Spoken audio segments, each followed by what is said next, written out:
আমার মা কবিতা জানে না কিভাবে কবিতা লিখতে হয় কিংবা আবৃত্তি করতে হয়। মা শুধু ঘুম পাড়ানির গান জানেন। মা ছবি আঁকতে জানে না। মা জানে না লিওনার্দো দা ভিঞ্চির মোনালিসা সম্পর্কে। মা শুধু জানেন আগুনের রোমে ফুলে ওঠা গোল গোল নরম রুটি বানানোর সুনিপুণ কারুকার্য। মার পরনে থাকে সাধারণ এক বিপন্ন পাড়ের সুতি শাড়ি।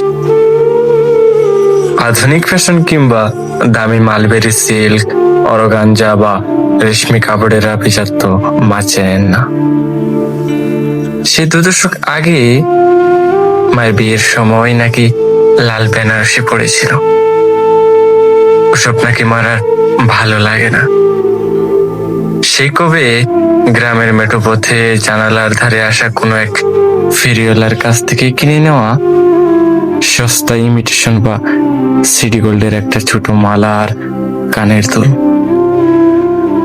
তাই দিয়ে পরম যত্নে পার করে দিয়েছেন বছরের পর বছর, যুগের পর যুগ।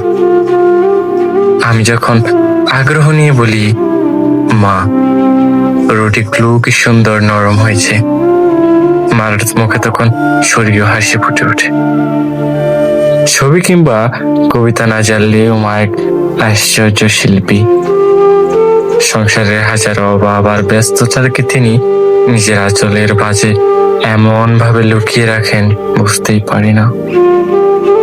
কোন সে দূর অতীতে কোনো এক বিবর্ণ পাড়ের আড়ালে হারিয়ে গেছে তার তরুণী বয়সের না হলে সব অপূর্ণ ইচ্ছে আর সুপ্ত আকাশ। মা মুখে কিছুই বলেন না, শুধু নিঃশব্দে সংসারটাকে আগলে রাখেন।